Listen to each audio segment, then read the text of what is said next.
జిల్లాకు flash floods, అధికారులు అప్రమత్తంగా ఉండాలి. కలెక్టర్ ఎట్టి పరిస్థితినైనా ఎదుర్కొంటాం. మంత్రి నారాయణ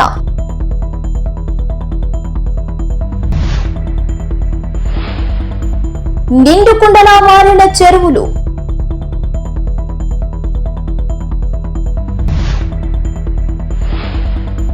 గుండెమడుగుల్లో మంత్రి ఆనం, ఎమ్మెల్యే కాకర్ల సురేష్ పర్యటన.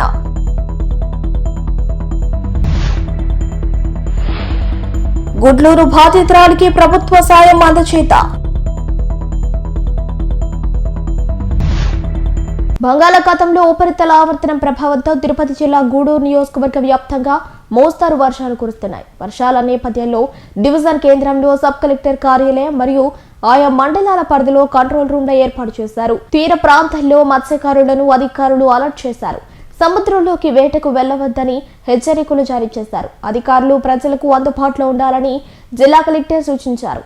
వర్షాల ప్రభావంతో ప్రజలు అప్రమత్తంగా ఉండాలని అధికారులు వెల్లడించారు. బంగాళాఖాతంలో ఉపరితల ఆవర్తనం ప్రభావంతో తిరుపతి జిల్లా గూడూరు నియోజకవర్గ వ్యాప్తంగా మోస్తారు వర్షాలు కురుస్తున్నాయి. వర్షాల నేపథ్యంలో డివిజన్ కేంద్రంలో సబ్ కలెక్టర్ కార్యాలయం మరియు ఆయా మండలాల పరిధిలో కంట్రోల్ రూమ్ల ఏర్పాటు చేశారు. తీర ప్రాంతాల్లో మత్స్యకారులను అధికారులు అలర్ట్ చేశారు.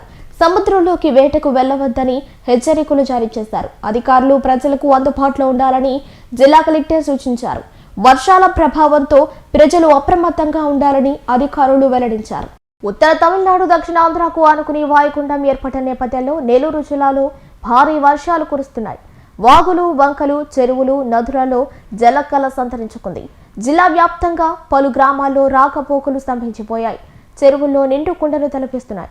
రాకపోకలు స్తంభించిన ప్రాంతాల్లో పోలీసులు అప్రమత్తమై బందోబస్తు నిర్వహిస్తున్నారు. భారీ వర్షాల నేపథ్యంలో ఇవాళ పాఠశాలలు, కళాశాలలకు జిల్లా కలెక్టర్ హిమాంశు శుక్లా సెలవు ప్రకటించారు.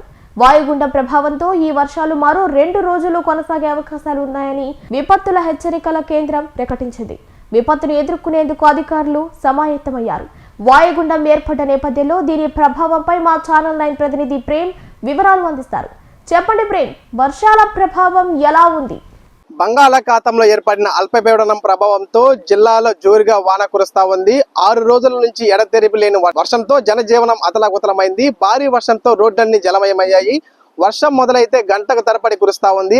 ఆగి వస్తున్న వర్షంతో పనులు కాక జనాలు ఇబ్బంది పడతా ఉన్నారు. త్రిష, నెల్లూరు జిల్లా వ్యాప్తంగా చెరువుల పరిస్థితి ఏంటి? ఏ గ్రామాలకు రాకపోకలు స్తంభించిపోయాయి? జిల్లాలో మనం చూసుకున్నట్లయితే సుమారు 964 చెరువులు ఉన్నాయి. చెరువులన్నీ నిండు కుండను తలపిస్తా ఉన్నాయి. ఈ చెరువులన్నీ తెగడానికి సిద్ధంగా ఉన్నాయని చెప్పుకోవచ్చు. కొన్ని ఏరియాలో కలుజు బారుతా ఉన్నాయి. కొన్ని ప్రాంతాల్లో అయితే చెరువు పక్కనే ఉన్న గిరిజన కాలనీలు, ఎస్సీ కాలనీలు ప్రమాద స్థాయిలోనే ఉందని చెప్పుకోవచ్చు. ఈ గిరిజన ఎస్సీ కాలనీ వాసులు బిక్కుమంటా ఉన్నారు. వారందరినీ సురక్షిత ప్రాంతాలకు తరలించాలని ఇప్పటికే కలెక్టర్ ఆదేశించినట్లు మనకు సమాచారం ఉంది. త్రిష, అదే విధంగా కలెక్టర్ ఆదేశాలతో ఈ రోజు జిల్లాలోని పాఠశాలలు, కాలేజీలకు సెలవులు ప్రకటించారు. అక్కడ అధికారులు ఎలాంటి చర్యలు తీసుకుంటున్నారు? వాతావరణ శాఖ హెచ్చరికల నేపథ్యంలో జిల్లా అధికారులు ఇప్పటికే అప్రమత్తమయ్యారు. కలెక్టర్ హిమాంశు శుక్లా అన్ని శాఖల అధికారులతో సమీక్షా సమావేశం నిర్వహించారు. మున్సిపల్, రెవెన్యూ, విద్యుత్, పోలీస్ శాఖల అధికారులతో ప్రత్యేకంగా ఆదేశాలు జారీ చేశారు. వర్షం పడే అవకాశం ఉన్నందున తక్కువ ఎత్తులో ఉన్న ప్రాంతాలను గుర్తించి ముందస్తు చర్యలు చేపట్టాలని సూచించారు. నీటిపారుదల సక్రమంగా జరిగేలా డ్రైనేజ్ క్లీనింగ్ పనులు వేగంగా పూర్తి చేయాలని మున్సిపల్ అధికారులు ఆదేశించారు. దిశ, అదే విధంగా ప్రజలు అప్రమత్తంగా ఉండాలని, అవసరం లేకుండా బయటకు వెళ్లకూడదని అధికారులు విజ్ఞప్తి చేస్తా ఉన్నారు. దిశ, రోడ్లు, డ్రైనేజీల పరిస్థితి ఎలా ఉంది? అధికారులు ఏమంటున్నారు? ప్రేమ్ కుమార్, కాలువలోని నీరంతా రోడ్లపైకి చేరడంతో వాహనదారులకు గుంతలు పడి నీరు నిలవడంతో ప్రయాణికులు అవస్థలు పడతా ఉన్నారు. ప్రధాన రహదారిలో సైతం పెద్ద ఎత్తున నీరు నిలిచిపోయింది. ద్విచక్ర వాహనదారులు, పాదచారులు ఇబ్బందులు పడతా ఉన్నారు. దిశ, నెల్లూరులోని ఇరిగాలమ్మ గుడి ప్రాంతంలోని పొట్టేపాలెం రోడ్లపై భారీగా వర్షపు నీరు చేరడంతో ఒకవైపు రాకపోకలు నిలిచిపోయాయి. అదేవిధంగా గాంధీ బొమ్మ కూడలి, వైఎస్ఆర్ నగర్, హరినాథపురం రోడ్లపై నీరు చేరడంతో స్థానికులు అవస్థలు పడతా ఉన్నారు. పలు కాలనీల్లో ఇళ్ల నుంచి బయటికి రాలేని పరిస్థితి నెలకొనింది. దిశ, ప్రధాన రహదారుల పక్కన ఉన్న డ్రైనేజ్ లైన్లు చాలా చోట్ల చెత్తతో నిండిపోయినాయి. కొన్ని చోట్ల నీరు సరైన రీతిలో పారకపోవడంతో చిన్న వర్షం పడినా రోడ్లపై నీట మునిగే పరిస్థితి ఏర్పడుతుంది. మున్సిపల్ అధికారులు డ్రైనేజ్ క్లీనింగ్ పనులు ప్రారంభించినప్పటికీ కొన్ని కాలనీల్లో ఇంకా మురుగునీరు నిల్వలు కనిపిస్తా ఉన్నాయి. కొన్ని ప్రధాన రోడ్లపై మనం చూసుకున్నట్లయితే మురుగునీరు రోడ్ల మధ్య వస్తా ఉంది. ఇది వాహనదారులకు పాదచారులకు తీవ్ర ఇబ్బంది కలిగిస్తా ఉంది. మున్సిపల్ అధికారులు మాత్రం సిబ్బంది ఫీల్డ్ లో ఉన్నారు. డ్రైనేజ్ క్లీనింగ్ పనులు వేగంగా కొనసాగుతా ఉన్నాయి. దృశ్య మొత్తంగా చూస్తే వర్షం పడక ముందే డ్రైనేజ్ శుభ్రపరిచి పనులు పూర్తి అవడం ఎంతో అవసరం. లేకపోతే రాబోయే రోజుల్లో చిన్న వర్షం కూడా పెద్ద సమస్యగా మారే అవకాశం ఉంటుంది. దృశ్య కెమెరామెన్ జోషితో ప్రేమ్, నెల్లూరు నుంచి. ఇటీవల జరిగిన దుర్ఘటనలో మరణించిన తిరుమల శెట్టి లక్ష్మీనాయుడు కుటుంబ సభ్యులకు రాష్ట్ర ప్రభుత్వం ప్రకటించిన విధంగా చెక్కులను స్థానిక రోడ్లు, భవనాల అతిథి గృహంలో బుధవారం ఉదయం రాష్ట్ర పురపాలిక శాఖ మంత్రులు పొంగూరు నారాయణ అందజేశారు. కార్యక్రమంలో జిల్లా కలెక్టర్ హిమాంశు శుక్లా, కందుకూరు శాసనసభ్యులు ఇంటూరు నాగేశ్వరరావు, జిల్లా రెవెన్యూ అధికారి విజయ్ కుమార్ తదితరులు పాల్గొన్నారు. అక్టోబర్ 2న గుంటూరు మండలం దారకనిపాడు గ్రామానికి చెందిన శ్రీ తిరుమల శెట్టి లక్ష్మీనాయుడు హత్య చాలా దారుణమైందని రాష్ట్ర పురపాలక శాఖ మంత్రి పొంగూరు నారాయణ పేర్కొన్నారు. బుధవారం స్థానిక నెల్లూరులోని రోడ్లు, భవనాలు అతిథి గృహంలో తిరుమల శెట్టి లక్ష్మీనాయుడు కుటుంబ సభ్యులకు చెక్కులు అందజేసే కార్యక్రమంలో ఆయన ముఖ్య అతిథిగా పాల్గొన్నారు.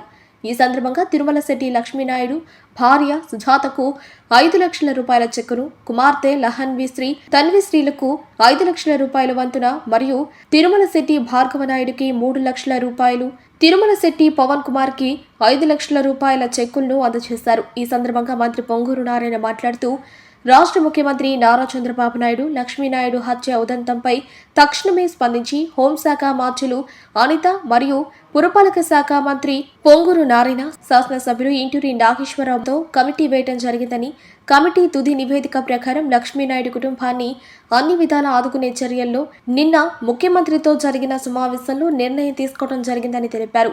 అందులో భాగంగా నగదుతో పాటు వారి కుటుంబ సభ్యులకు 2 ఎకరాల వంతున మొత్తం 6 ఎకరాల భూమిని కేటాయించడం జరిగిందన్నారు. అంతేకాక పిల్లల చదువులను రాష్ట్ర ప్రభుత్వం భరిస్తుందని ఆయన తెలిపారు. హత్యాకాండలో వెన్నపూసకు దెబ్బ తగిలి ఆసుపత్రిలో వైద్య చికిత్సలు పొందుతున్న తిరుమల శెట్టి పవన్ కుమార్లకు 5 లక్షల రూపాయలు మరియు 4 ఎకరాల భూమిని ఇవ్వటం జరిగిందని, అదేవిధంగా గాయాలతో బాధపడుతున్న తిరుమల శెట్టి భార్గవనాయుడు 3 లక్షల రూపాయలు చెల్లించడం జరిగిందన్నారు. హత్య కేసుపై రాష్ట్ర ముఖ్యమంత్రి ఫాస్ట్ ట్రాక్ కోర్టును ఏర్పాటు చేసి వీలైనంత త్వరగా నేరస్తులకు శిక్ష పడే విధంగా చర్యలు తీసుకోవడం జరుగుతుందన్నారు. రాష్ట్రంలో ఇటువంటి చర్యలు పునరావృతం కాకుండా అవసరమైన చర్యలు తీసుకోవడం జరుగుతుందని ఆయన తెలిపారు.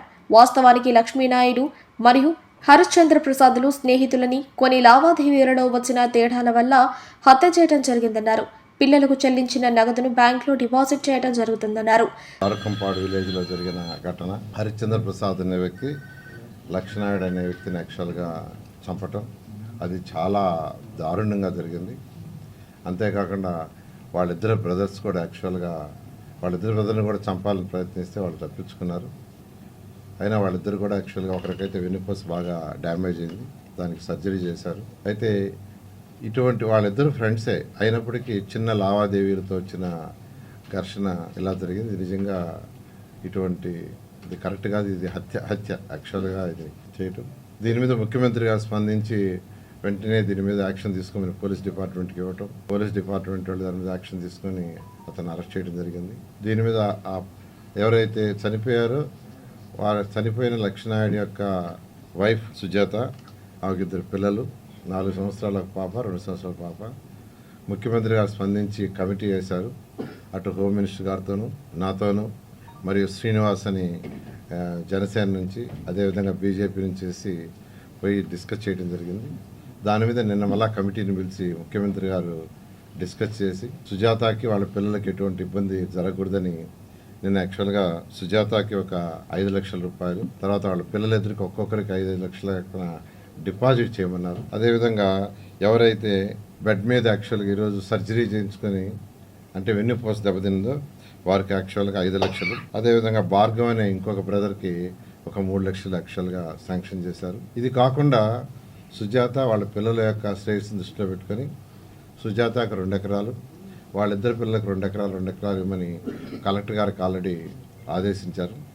అదేవిధంగా ఎవరైతే వెన్నుపూస డ్యామేజ్ అయ్యి దెబ్బతిన్నారో వారికి 5 లక్షలతోటే ఒక 4 ఎకరాలు ఇచ్చే విధంగా ఈ విధంగా యాక్చువల్గా వారి కుటుంబాన్ని ఆదుకునే విధంగా, వీటన్నిటికంటే ముఖ్యంగా ఏంటంటే ఫాస్ట్ ట్రాక్ కోర్టు వేసి వీలైనంత తొందరలో ఎవరైతే ఈ యొక్క ఇష్యూలో ఇన్వాల్వ్ అయ్యాడు హరిచంద్ర ప్రసాద్, అతనికి సపోర్ట్ చేసిన అందరినీ శిక్షించాలని ఫాస్ట్ ట్రాక్ కోర్టుని ఏర్పాటు చేయడం జరిగింది. ఇటువంటి పునరావృతం కాకుండా చూడాలనే ఉద్దేశంతో ముఖ్యమంత్రి గారు వెంటనే పోలీస్ డిపార్ట్మెంట్కి ఆదేశాలు ఇవ్వటం, రాష్ట్రంలో ఎక్కడ జరిగినా ఇటువంటి జరగకుండా చూడాలి, జరిగినా వెంటనే యాక్షన్ తీసుకోవాలని ముఖ్యమంత్రి గారు ఆదేశించారు. ఈ నేపథ్యంలో ఈ యొక్క కుటుంబాన్ని ఆదుకునే దానికి ముఖ్యమంత్రి గారు చేసిన సహాయానికి యాక్చువల్గా వారి కుటుంబం తరఫున ముఖ్యమంత్రి గారికి ప్రత్యేకంగా ధన్యవాదాలు తెలియజేస్తాను. శాసనసభ్యులు ఇంటూరి నాగేశ్వరరావు మాట్లాడుతూ అక్టోబర్ 2వ తారీఖున జరిగిన హత్య ఘటన ఒక విషాద గాథని, ఇద్దరు స్నేహితుల మధ్య వ్యక్తిగత సమస్యల నేపథ్యంలో హత్య జరిగిందన్నారు. జరిగిన ఘటనపై రాష్ట్ర ముఖ్యమంత్రి తక్షణమే స్పందించి లక్ష్మీనాయుడు కుటుంబాన్ని అన్ని విధాలా ఆదుకునే విధంగా కమిటీ వేయడం జరిగిందని, కమిటీ నివేదిక మేరకు నిన్న రాష్ట్ర ముఖ్యమంత్రితో చర్చించి వారి కుటుంబ సభ్యులకు న్యాయం జరిగేలా చర్యలు తీసుకోవడం జరిగిందని ఆయన తెలిపారు. రాష్ట్రంలో ఇటువంటి దుర్ఘటనలు జరగకుండా పటిష్టమైన చర్యలు తీసుకోవడం జరుగుతుందని అభిప్రాయపడ్డారు. దానిలో భాగంగా నిన్న ముఖ్యమంత్రి గారు అందరితో కూడా డిస్కషన్ చేసి వాళ్ళ ఫ్యామిలీని ఏ విధంగా ఆదుకోవాలనే దానిలో భాగంగా ఏవైతే సుజాత ఆ పాపకి అలాగే వాళ్ళిద్దరు పాపలకు కూడా 5 లక్షల చొప్పున నగదు, అలాగే ముగ్గురికి కూడా ఒక్కొక్కరికి 2 ఎకరాలు, అంటే ముగ్గురికి 6 ఎకరాలు, అలాగే వాళ్ళ చనిపోయిన లక్ష్మీనాయుడు సోదరుడు ఎవరైతే ఉన్నాడో పవన్ నాయుడు, అతనికి కూడా వెన్నుపూస ఇబ్బందిగా ఉంది, మంచానికే పరిమితం అయ్యే పరిస్థితి ఉంది కాబట్టి ఆ యువకుడిని కూడా ఆదుకోవాలని చెప్పి ఆ యువకుడికి కూడా 4 ఎకరాల పొలం, అలాగే 5 lakhs అమౌంట్, హాస్పిటల్ ఎక్స్పెండిచర్ కూడా ఇవ్వడం జరిగింది. సమాజంలో ఇటువంటి ఆలోచన ఉన్న యువకులు, సమాజంలో ఇటువంటి చెడు ఆలోచనలతో ప్రయాణం చేసే వాళ్ళని కూడా ఇది ఒక సీరియస్గా తీసుకొని ఈ సంఘటన చూసిన తర్వాత అయినా కూడా తర్వాత ఇటువంటి ఆలోచన కూడా ఎవరికి రాకూడదని చెప్పి ముఖ్యమంత్రి గారు చాలా గట్టిగా చెప్పడం కూడా జరిగింది. తప్పకుండా ఇటువంటి ఆలోచనలు సమాజంలో ఎవరికైనా ఉన్నా కూడా మానుకోవాలి. సమాజంలో అందరం కూడా సోదరభావంతో ఉంటేనే సమాజానికి మంచి జరుగుద్ది. కానీ ఇటువంటి ఆలోచనతో ఒక ఫ్యామిలీ ఈరోజు చిన్న పిల్లలు 4 సంవత్సరాల పాప, ఒక 1 year పాప, ఆ అమ్మాయికి కూడా చిన్న వయసు ఉంది, ఇటువంటి సంఘటనలు చేసి ఆ ఫ్యామిలీ ఈరోజు పరిస్థితి మనందరం కూడా చూస్తా ఉన్నాం. బాధితురాలు సుజాత మాట్లాడుతూ ఇది కేవలం వ్యక్తిగత కక్షలతో జరిగిందని, రాజకీయ అంశాలు ఏం లేవని ఆమె తెలిపారు. హత్య జరిగిన తదుపరి రాష్ట్ర ప్రభుత్వం వేగంగా స్పందించి తగు చర్యలు తీసుకోవడం జరిగిందన్నారు. నేరస్తులను కఠినంగా శిక్షించాలని ఈ సందర్భంగా ఆమె కోరారు. వాళ్ళు లక్ష్మీనాయుడు హత్య ఘటన మీకు అందరికీ తెలిసింది. దీనిపై ముఖ్యమంత్రి గారు నారా చంద్రబాబు నాయుడు బాగా స్పందించారు. అలాగే నారాయణ సార్ కానీ, ఎమ్మెల్యే సార్ కానీ, అనితా మేడం కానీ అందరూ బాగా స్పందించారండి. నేను కోరుకుంది ఒక్కటే, వాళ్ళందరినీ నాకు న్యాయం జరగాలి, అతనికి శిక్ష గట్టిగా పడాలి, నా బిడ్డలకి ఆదరవు, నన్ను రక్షణ కల్పించాలని కోరుకున్నాను. దీనిపై ఎమ్మడే ఈ 3 రోజుల్లో స్పందిస్తారని నేను అనుకోలేదండి. చట్టరీత్యా నాకు అన్ని బాగా చేస్తున్నారు సార్, వాళ్ళంతా సీఎం సార్ కానీ అన్ని బాగా చేశారండి. చాలా సంతోషంగా ఉన్నాను. ఫస్ట్ మాకు పర్సనల్ ఇష్యూ ఇది, దాని మీద వాళ్ళకి గొడవ అయింది. ఇది కులాలమని రాజకీయమని అనేది తర్వాత వచ్చింది ఇదంతా. ఫస్ట్ అయితే మాది పర్సనల్ ఇష్యూ అండి. దీనిపైన మేము గుడ్లూరు స్టేషన్లో కంప్లైంట్ ఇవ్వడం జరిగింది. అతను కంప్లైంట్ ఇవ్వడం జరిగింది మా ట్రక్ మీద. సార్ కూడా, ఎస్ఐ సార్ కూడా ఇది నేను ఎంక్వైరీ చేసుకున్నంత వరకు అది లక్ష్మీనాయుడు ట్రక్ అని చెప్పారు. అక్కడ కూడా మాకు కొంచెం సపోర్ట్ వచ్చిందంటే, ఎందుకంటే న్యాయం మా పక్క ఉంది కాబట్టి సపోర్ట్ వచ్చిందండి అక్కడ కూడా. తర్వాత ఇష్యూ అండి ఇది. ఆత్మకూరులో అత్యధికంగా 146.5 మిల్లీమీటర్ల వర్షపాతం నమోదైందని మంత్రి పొంగూరు నారాయణ తెలిపారు. ఆయన మీడియాతో మాట్లాడారు. ఈ సందర్భంగా ఆయన మాట్లాడుతూ ఎలాంటి పరిస్థితినైనా ఎదుర్కొనేందుకు అధికార యంత్రాంగం సిద్ధంగా ఉందని, వర్ష ప్రభావిత ప్రాంతాలను గుర్తించి ముందస్తు జాగ్రత్తలు తీసుకున్నామని తెలిపారు. పూడికతీత పనులు చేయడం వల్ల నెల్లూరు కార్పొరేషన్లో ఎక్కడా నీరు నిలవలేదని తెలిపారు. 123 మున్సిపాలిటీల్లో 50 కోట్లతో పూడికతీత పనులు చేపట్టామని పేర్కొన్నారు. ఈరోజు బంగాళాఖాతంలో ఏర్పడిన అల్పపీడనంతో రాష్ట్రంలో అనేక జిల్లాల్లో వర్షాలు విస్తృతంగా పడుతున్నాయి. నెల్లూరు జిల్లా తీసుకుంటే, నెల్లూరు జిల్లాలో హైయెస్ట్ వచ్చి ఆత్మకూరు 14 సెంటీమీటర్ల వర్షం పడింది. అదేవిధంగా దొత్తులూరులో 11 సెంటీమీటర్లు, డిస్ట్రిక్ట్ యావరేజ్ 7 సెంటీమీటర్లు. నెల్లూరు సిటీ తీసుకుంటే, నెల్లూరు కార్పొరేషన్ లో ఈ ప్రభుత్వం వచ్చిన తర్వాత దాదాపు 3-4 సార్లు సిల్ట్ తీశారు. గత 5 సంవత్సరాల్లో పేరుకుపోయిన సిల్ట్ అంతా తీయించాం. కొన్ని దగ్గర 2 అడుగులు, కొన్ని దగ్గర 3 అడుగులు, కొన్ని దగ్గర 1.5 అడుగు, కొన్ని దగ్గర 1 అడుగు సిల్ట్ స్పెషల్ డ్రైవ్ పెట్టి తీయించబట్టే ఈరోజు నెల్లూరు సిటీలో ఎక్కడ నీళ్లు నిలవాల. అక్కడక్కడ ఏదైతే ఫుట్పాత్లు ఏదైతే ఉన్నాయో దాని మీద యాక్చువల్గా ఆ రాళ్లు వేసుకోవటం, బండలు వేసుకోవటం వల్ల ఆ కాగితాలు వచ్చి బ్లాక్ అవటం వల్ల వెనకదంటూ తప్పితే ఎక్కడ కూడా లేదు. అందుకని అందరూ కూడా ప్రజలు హర్షిస్తున్నారు.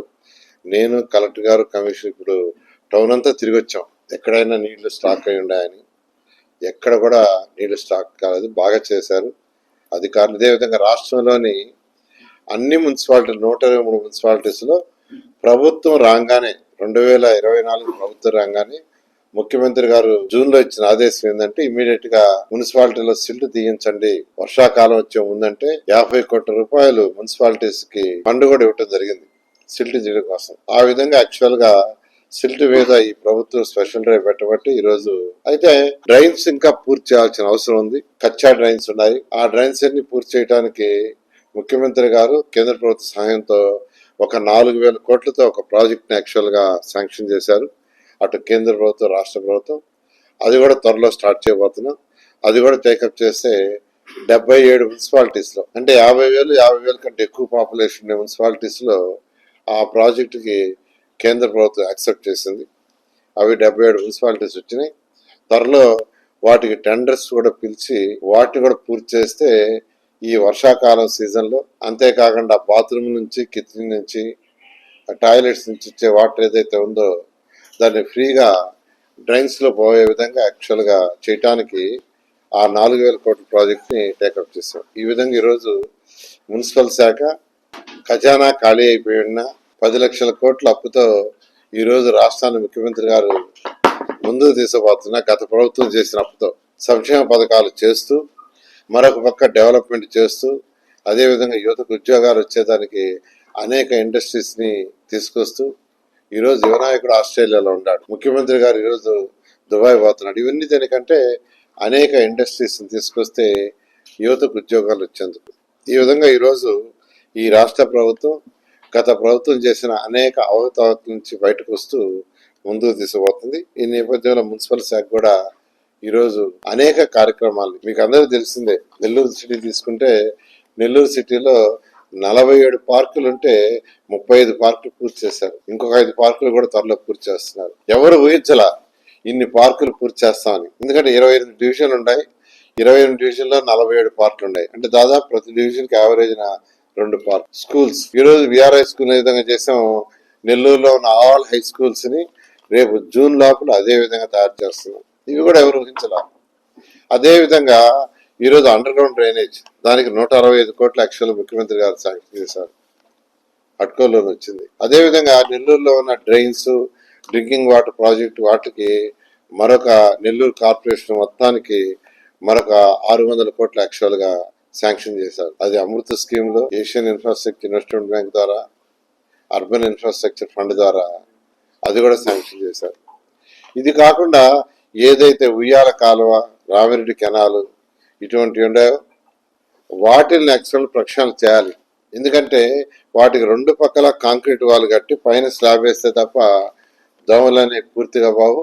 ఇలాంటి వర్షాకాలం వచ్చినప్పుడు నీళ్లు ఫ్రీగా ఫ్లో కావాలంటే ఆ కెనాల్స్ ని కరెక్ట్ చేయాలి. అందుకనే దానికి 50 కోట్ల రూపాయలు ముఖ్యమంత్రి గారు యాక్చువల్ గా బడ్జెట్ లో శాంక్షన్ చేశారు. ఇవన్నీ కూడా యాక్చువల్ గా 1 by 1 చేస్తాం. నెల్లూరు ప్రజలకు నేను ఒకటే చెప్పేది, ఎలక్షన్స్ కు ముందు ఎన్డీఏ ప్రభుత్వం ఏదైతే ప్రామిస్ చేసిందో తూచా తప్పకుండా చేస్తాం. అదేవిధంగా ఎయిర్పోర్ట్ కూడా త్వరలో వస్తుంది, దానికి ముఖ్యమంత్రి గారు గ్రీన్ సిగ్నల్ ఇచ్చారు. దానికి సంబంధించి ల్యాండ్ చిన్న డిస్ప్యూట్ ఉంటే దాన్ని కలెక్టర్ గారు మాట్లాడటం, ఆ ఫైలు గవర్నమెంట్కి పంపించున్నారు. త్వరలో దాన్ని క్యాబినెట్ లో పెట్టి అప్రూవ్ చేస్తాం. చేస్తే నెల్లూరులో ఎయిర్పోర్ట్ వర్క్స్ కూడా త్వరలో టేకప్ అవుతాయి. అదేవిధంగా ఈ యొక్క షుగర్ ఫ్యాక్టరీ ఏదైతే ఉందో, షుగర్ ఫ్యాక్టరీ ఎంతో కాలం నుంచి పెండింగ్ లో ఉంది. అక్కడ రైతు సోదరులు ఎవరైతే ఉండారో వాళ్ళకి కొన్ని సమస్యలు ఉన్నాయి. ఆ ఫ్యాక్టరీలో పనిచేసిన వాళ్ళకి కొన్ని సమస్యలు ఉన్నాయి. అవన్నీ కూడా కలెక్టర్ గారు, ప్రజాప్రతినిధులు, దాంట్లో ఎంతో అనుభవం ఉన్న నాయకులు మన జిల్లాలో ఉన్నారు. వాళ్ళతో కలిసి కలెక్టర్ గారితో డిస్కస్ చేస్తున్నారు. వాళ్ళ సమస్యలన్నీ స్టార్ట్ చేస్తే అక్కడ స్మార్ట్ ఇండస్ట్రీస్ పెట్టడానికి ముఖ్యమంత్రి గారు యాక్సెప్ట్ చేశారు. స్మార్ట్ ఇండస్ట్రీస్ పెడితే ఎన్నో వేల మందికి ఉద్యోగాలు వస్తాయి. వేల మందికి, ఒకరికి ఇద్దరికి కాదు, వేల మందికి ఉద్యోగాలు వస్తాయి. దానికి ముఖ్యమంత్రి గారు యాక్సెప్ట్ చేశారు. దానికి కొంత చేయడానికి కూడా ఫండ్ కూడా యాక్చువల్ గా ముఖ్యమంత్రి గారు శాంక్షన్ చేశారు. కాబట్టి ఆ ఫ్యాక్టరీకి సంబంధించిన రైతు సోదరులు కానీ, ఇలాంటి దానికి సంబంధించిన మెంబర్స్ కానీ వాళ్ళందరూ కూడా ఆ విషయంలో మీరు కోఆపరేట్ చేస్తే అక్కడ ఒక మంచి ప్రాజెక్ట్ తీసుకొస్తాం. ఆ ప్రాజెక్ట్ తీసుకొస్తే ఎన్నో వేల మందికి ఉద్యోగాలు వస్తాయని నేను అందరినీ అప్పీల్ చేస్తున్నా. దాన్ని వీలైన తొందరలో ఆ సమస్యని సాల్వ్ చేయండి. ఎయిర్పోర్ట్కి ఉన్న ల్యాండ్ సమస్యని కలెక్టర్ గారు ప్రజాప్రతినిధులు సాల్వ్ చేశారు. అది సాల్వ్ అయింది. దాన్ని యాక్చువల్గా రాష్ట్ర ప్రభుత్వాన్ని పంపించారు. ఇప్పుడే చెప్పారు ఫైలు ఎక్కడుందో నాకు చెప్తే నేను ఫాలోఅప్ చేసి క్యాబినెట్లో అప్రూవ్ చేయిస్తానని. ఈ విధంగా నెల్లూరుని ఒక మంచి మోడల్ సిటీగా భారతదేశంలో చేస్తాం. అదేవిధంగా ఆంధ్రప్రదేశ్లో ఉన్న 123 మున్సిపాలిటీస్ని మోడర్నైజ్ చేయడానికి ముఖ్యమంత్రి గారు కేంద్రంతో మాట్లాడి అనేక ఫండ్స్ తెస్తున్నారు. నేను అందరిని రిక్వెస్ట్ చేసేది ఒకటే, కొద్దిగా ఓపిక పట్టండి. కొద్దిగా ఓపిక పడితే ప్రతి ఇంటికి ట్యాప్ కనెక్షన్ ఇస్తాం. వీలైనంత డెన్సిటీ ఉన్న పాపులేషన్ ఉన్న ప్రతి మున్సిపాలిటీలో ప్రతి డ్రైన్ని కన్స్ట్రక్ట్ చేయడం జరుగుతుంది. ఈరోజు చాలా డ్రైన్స్ చూస్తే అపార్ట్మెంట్లు కట్టేస్తున్నారు, 6 అంతస్తులు 8 అంతస్తులు, పక్కన కచ్చా డ్రైన్స్ ఉన్నాయి. అంటే గత ప్రభుత్వం అటు పట్టించుకొని వదిలేసింది. జనరల్ గా ఒక మున్సిపాలిటీలో ప్రజలు కోరుకునేది ఫస్ట్ తాగటానికి చక్కటి వాటర్, అదైన తర్వాత ఇళ్ళ సాలిడ్ వేస్ట్ వచ్చే చెత్త చెదారు ఏ రోజు కరస్ తొలగించాలి. అదే విధంగా used water, bathroom toilet kitchen లో వచ్చే వాటర్ బయటకు వెళ్ళిపోవాలి. రోడ్లు లైట్స్ ఇవి ఫస్ట్ ప్రైమరీ. అదైన తర్వాత పార్కులు, సెంటర్ డివైడర్లు, community halls, schools, hospitals, parking ప్లేసులు, ఇవన్నీ వీటిలన్నిటి 1 by 1 చేసుకొని వస్తున్నా. కొద్దిగా ఓపిక పట్టాల్సిందిగా నేను రిక్వెస్ట్ చేస్తున్నాను. తీసుకుంటే LRS BRS తీసుకొచ్చాం.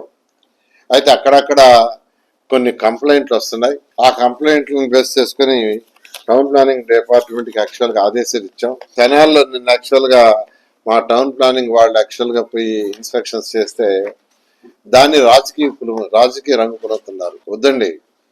నెల్లూరు జిల్లా నాది. కావల్లో అదే పని చేయించారు. కావల్లో అదే టీం 50 మంది కావల్లో హౌస్ టు హౌస్ వెరిఫై చేశారు. కావల్లో ప్రతి హౌస్ ని టౌన్ ప్లానింగ్ అయితే అప్రూవల్ ప్లాన్ తీసుకొని పోయి కొలతలు వేశారు, రిపోర్ట్ ఇచ్చారు. ఫస్ట్ నా జిల్లాలోనే చేశాను. ఫస్ట్ నా జిల్లాలోనే చేసి మిగతా జిల్లాలో ఇప్పుడు చేస్తున్నాం. కాబట్టి దీని అన్నెసరీ రంగు పులవద్దు. రాజకీయ రంగు పులివచ్చేసి అది ఇది ఆయనకి డిఫరెన్స్ ఉంది, ఈ మంత్రికి ఆ మంత్రికి డిఫరెన్స్ ఉంది, అందువల్ల చేస్తున్నారు. ఇవన్నీ కొన్ని పత్రికలు రాస్తున్నాయి, కొన్ని మీడియాలు రాస్తున్నాయి. అటువంటిది ఏమీ లేదు. నా జిల్లాలోనే కావలి టౌన్కి చేసి, కావలి టౌన్లో చేసిందే 5-6 టౌన్లలో చేయమని చేశాను. ఆ నేపథ్యంలో నిన్ను తెనాల్లో చేశారు. తెనాల్లోనే కాదు మిగతా కొన్ని టౌన్లలో కూడా చేస్తారు. ఎందుకంటే రూల్స్ అండ్ రెగ్యులేషన్ చాలా లిబరలైజ్ చేసాం. LRS తెచ్చాం, BRS తెచ్చాం, పేరు తెచ్చి దాన్ని యూటిలైజ్ చేసుకోవాలి. కానీ అన్నెసరిగా 3 అంతస్తులు ఉంటే 7 అంతస్తులు. నా సొంత టౌన్ నెల్లూరులో 3 అంతస్తులు పర్మిషన్ తీసుకొని 7 అంతస్తులు కడితే 2 బిల్డింగులు పగలగొట్టించాం. 3 బిల్డింగ్స్ నా సొంత టౌన్ లో. కాబట్టి ఇక్కడ ఏ రాజకీయం లేదు. రాష్ట్రంలో 123 మున్సిపాలిటీ నిన్న మళ్ళా ప్రజలకు చెప్తున్నాను, చాలా లిబరలైజ్ చేసాం. భారతదేశంలో ఏ టౌన్ లో లిబరల్గా ఉంటే అవన్నీ తెచ్చి రూల్స్ అండ్ రెగ్యులేషన్స్ చేశాం. కాబట్టి మీరు ఆ రూల్స్ అండ్ రెగ్యులేషన్స్ ప్రకారం కట్టుకోండి, మీకు ఎటువంటి ఇబ్బంది ఉండదు. అన్ని చేసామని మరొకసారి సవినయంగా తెలియజేస్తాం. బ్రేకింగ్ న్యూస్ మనం చూస్తున్నాం. పలు జిల్లాలకు ఫ్లాష్ ఫ్లడ్ అలర్ట్ జారీ చేసిన ప్రభుత్వం. నెల్లూరు జిల్లాకు ఫ్లాష్ ఫ్లడ్ అలర్ట్.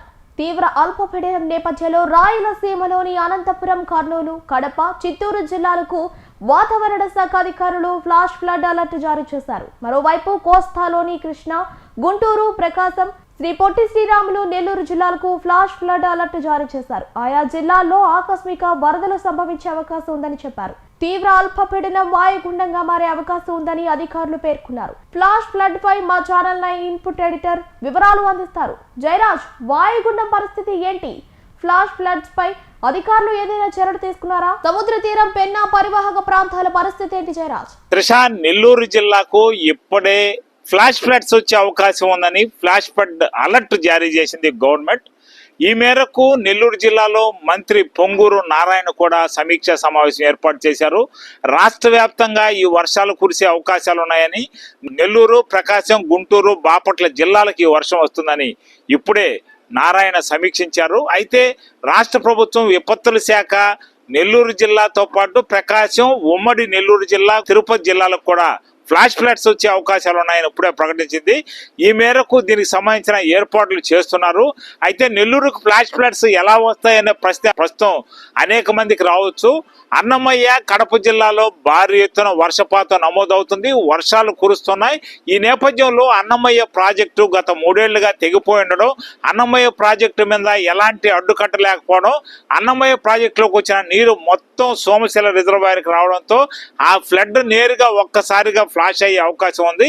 దీంతో పాటు నెల్లూరు జిల్లాలో చెరువులన్నీ నిండు కుండలను తలపిస్తున్నాయి. అన్ని చెరువులు పూర్తిగా నిండుకున్నాయి. మెట్ట ప్రాంతంలో చెరువులు సైతం నీటితో నిండిపోతున్నాయి.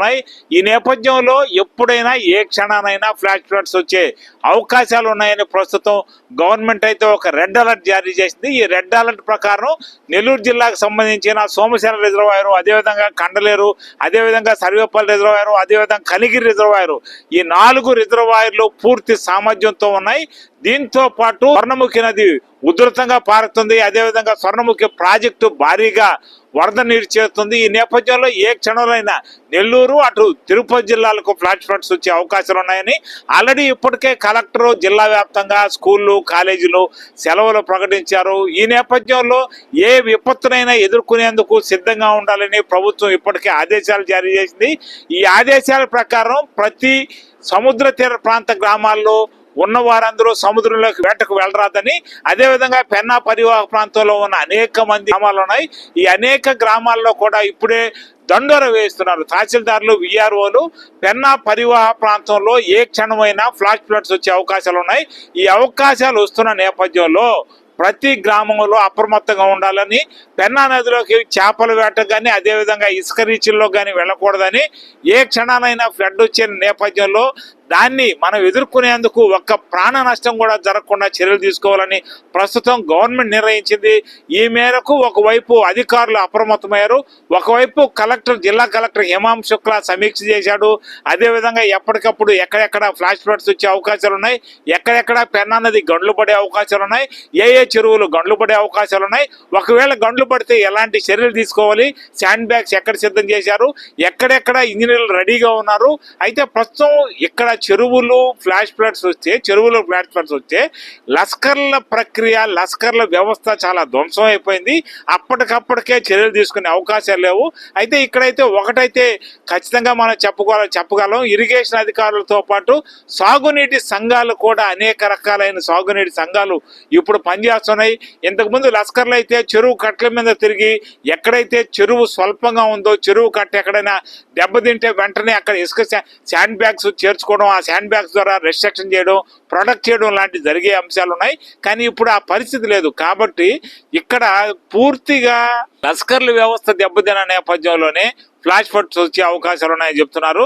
ఇది ఇక్కడ పరిస్థితి. నెల్లూరు జిల్లాలో అనేక రకాలైన చర్యలు తీసుకుంటున్నారు. ఫ్లాష్ ఫ్లడ్స్ ఎదుర్కొనేందుకు సిద్ధంగా ఉండాలని అధికారులతో పాటు ప్రజాప్రతినిధులు హెచ్చరిస్తున్నారు. అదేవిధంగా ఎమ్మెల్యేలు కూడా అనేక మంది ఎమ్మెల్యేలు ఆయా జిల్లాలు, ఆయా నియోజకవర్గాల్లో ఎలాంటి ప్రమాదమైన సంభవించవచ్చు, అప్రమత్తంగా ఉండాలని సూచిస్తున్నారు. అనేక రకాలైన చర్యలు తీసుకోవాలని సూచిస్తున్నారు. శాసనసభ్యులు అందుబాటులో ఉన్న వాళ్ళు గ్రామాల్లో తిరుగుతున్నారు. కురుగొండ రామకృష్ణ నిన్నే కండలేరు ప్రాజెక్టును సందర్శించారు. అదేవిధంగా Kovur MLA Vemireddy Prashant Reddy, Kavali MLA Kavya Krishnareddy, Udayagiri MLA Kakala Suresh తదితరులంతా అలర్ట్ ప్రకటించారు. ఈ అలర్ట్ ఏంటంటే అప్రమత్తంగా ఉండండి, చెరువుల దగ్గరకు వెళ్ళొద్దు, ఎక్కడికెక్కడ కార్యకర్తలు కూడా అందుబాటులో ఉండండి అని చెప్పి ప్రకటించారు. ఈ నేపథ్యంలో ఎప్పటికప్పుడు అప్రమత్తత వ్యక్తం చేస్తున్నారు. త్రిష, కెమెరామ్యాన్ జోషితో పెన్నా బ్యారేజ్ నుంచి నెల్లూరు. ₹1 కోటి టీటీడీ శ్రీవారి ట్రస్ట్ నిధులతో గుండెమడకల గ్రామంలో శ్రీ సీతారామాంజనేయ స్వామి వారి ఆలయ నిర్మాణానికి శ్రీకారం చుట్టామని మంత్రి ఆనం రామనారాయణ రెడ్డి అన్నారు.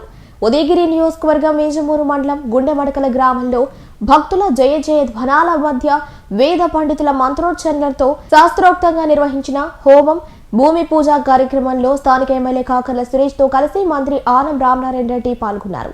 ఈ సందర్భంగా ఆయన మాట్లాడుతూ గుండెమడకల గ్రామంతో తమ కుటుంబానికి మంచి అనుభవం ఉందని తెలిపారు. శ్రీ సీతారామాంజనేయ స్వామి ఆలయాన్ని అద్భుతంగా నిర్మించేందుకు అన్ని విధాలా కృషి చేస్తామని మంత్రి పేర్కొన్నారు.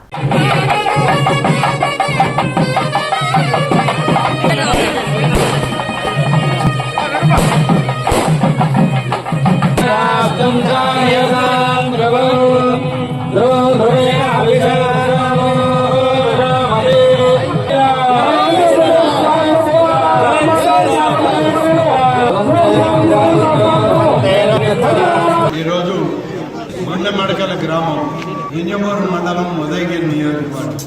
బహుశా నేను దేవాదాయ శాఖ మంత్రి అయ్యాక ఈ ఊరు గుడి గురించి అడిగినన్ని సార్లు ఇంకా ఏ ఊరి గుడి గురించి నన్ను ఎవరూ అడగలేదు. అది మీ ఓబుల్ గారి గొప్పతనం. మా ఓబుల్ ఎలాంటాడంటే ఏదన్నా అనుకుంటే అది మా చెవులు వింగురుపోవాల్సిందే తప్ప ఆయన మాత్రం వదిలిపెట్టాడు. అయితే ఒక విషయం, తిరుమల తిరుపతి దేవస్థాన పరిధిలో త్రివాణి నిధుల నుంచి ₹1 కోటి మంజూరు చేయించి ఈరోజు ఈ రామాలయ నిర్మాణానికి శ్రీకారం చుట్టడం జరిగింది. శంకుస్థాపన కార్యక్రమం ఏదో 3వ ముహూర్తం. ముందు 2 ముహూర్తాలు పెట్టాడు, మళ్ళీ వద్దన్నాడు, ఇప్పుడు కాదన్నాడు, మళ్ళీ రమ్మన్నాడు, తిప్పతానే ఉన్నాడు. ఇది 3వది, ఇప్పుడన్నా ఉందా అని అడిగాను. 5 దఫా ఉంటుంది అన్నాడు. అనుకోకుండా వర్షం పడి ఇది ఆగుద్దేమని అనుకున్నాను. ఆ వరుణుడిని కూడా పైన ఆపగలిగాడు, కానీ ఇక్కడ మా చేత శంకుస్థాపన అయితే చేయించాడు. నాకు కొంత అసంతృప్తి. నా పక్కన ఓబుల్ నిలబడి శంకుస్థాపన చేయించుంటే చాలా సంతోషంగా ఉండేది. కానీ కొంచెం సుస్థి చేసి రాలేకపోయాడని చెప్పి మన వాళ్ళందరూ చెప్పారు. వీళ్ళందరూ కూడా ఆ ఇబ్బంది ఎలా ఉన్నా ఈరోజు ఇక్కడికి వచ్చాము. మీ ఎమ్మెల్యే గారు, ఓబుల్ రెడ్డి, ఈ గ్రామస్తులందరూ మరి ఎంతో ఆప్యాయంగా మరి తీసుకురావడం. ఇంకా ఆలయానికి నిధులు కావాలని అడుగుతున్నారు. మామూలుగా ఈ గ్రామాలకి ₹1 కోటి నిధి ప్రభుత్వం నుంచి ఇవ్వడమే. దేవాదాయ శాఖ అయినా తిరుమల తిరుపతి అయినా అంతా ప్రభుత్వం విధానంలో భాగమే. అది వేరు, ఇది వేరు కాదు. ₹1 కోటి ఇచ్చిన తర్వాత ఇంకా కావాలంటే. కానీ నేను ఇప్పుడు మీ అందరికీ మనవి చేస్తాను, ఈ దేవాలయ నిర్మాణం పూర్తి చేయడానికి మా అడిషనల్ కమిషనర్ గారు ఇక్కడే వచ్చారు, ఆజాద్ గారు, మా ఇంజనీర్లంతా ఉన్నారు, సభ్యులంతా ఉన్నారు. దీన్ని సమగ్రమైనటువంటి ఆలయంగా తీర్చిదిద్దడానికి ఏ రకమైనటువంటి ప్రణాళికలు రచించి ఎస్టిమేట్లు వేస్తారో మీరు వేసి తీసుకురండి. దాన్ని మంజూరు చేయించే కార్యక్రమం మనం హైదరాబాద్, మన విజయవాడ, మన కార్యాలయాల్లో కూర్చొని మనం దాన్ని పూర్తి చేద్దాం. ఎందుకంటే గుండె మడకలకి నన్ను ఒకరు అడగక్కర్లేదు. గుండె మడకల కార్యక్రమం అంటే ఇది ఏసీ సెంటర్లో నేను కార్యక్రమం చేసినట్టు అంటే, కాబట్టి దానికి ఇంకొక మార్గం లేదు. ఇది ప్రత్యేకంగా ఈ గ్రామం అలాంటిది. స్వర్గీయ ఏసీ సుబ్బారెడ్డి గారు, ఆనం సంజీవరెడ్డి గారికి అత్యంత ప్రీతిపాత్రమైన గ్రామం. తర్వాత ఆనం వెంకటరెడ్డి గారు, తర్వాత వివేకన్న, నేను, మమ్మల్ని అందరినీ కూడా ఆదరించి మమ్మల్ని అభిమానించేటువంటి గ్రామం ఈ గ్రామం. ఈ గ్రామం చుట్టుపక్కల కూడా అదే విధంగా ఉంది. కాకుంటే మేము ఓబుల్ రెడ్డితో అప్పుడప్పుడు గొడవ పడుతుంటాం, తయాదా పడుతుంటాం, మళ్ళీ సంతోషంగా కలిసిపోతాం. అది మా మధ్య ఉన్నటువంటి సంబంధం వల్ల అలాంటివి జరుగుతూ ఉంటాయి. కానీ ఈ గ్రామాలన్నీ ఎప్పుడూ కూడా మమ్మల్ని ఆదరించినటువంటి గ్రామాలు. ఈ గ్రామాల పట్ల ప్రత్యేక శ్రద్ధతో పని చేయడం జరుగుతుంది. నల్లగండ్ల లక్ష్మీనరసింహస్వామి ఆలయం, కొండ మీద ఆలయం ఉంది, దానికి నిధులు కావాలి, నువ్వు ఏ విధంగా ఇస్తావో ఇవ్వాలి అని అంటే టూరిజం డిపార్ట్మెంట్ నుంచి, ఆర్థిక శాఖ నుంచి ఉమ్మడి ఆంధ్రప్రదేశ్లోనే నిధులు మంజూరు చేయించి నల్లగండ్ల లక్ష్మీనరసింహస్వామి ఆలయాన్ని దాన్ని పూర్తి స్థాయిలో అభివృద్ధి చేయడం జరిగింది. అనేక మంది దాతలు ఉన్నారు. ఈ ప్రాంతాల్లో దాతలు లేక ప్రభుత్వమే కావాలని కాదు, అనేక మంది దాతలు ముందుకు వచ్చి వారందరూ కూడా సహకరించి ఆలయాలన్నింటినీ కూడా ఇవాళ పునర్నిర్మాణం చేసుకొని ఆ గ్రామాల్లో ఉన్నటువంటి భక్తులు ఆ దైవ దర్శనంతో ఆధ్యాత్మికతని ప్రసాదించడంలో అందరూ కలిసి పనిచేస్తున్నారు. చాలా సంతోషం.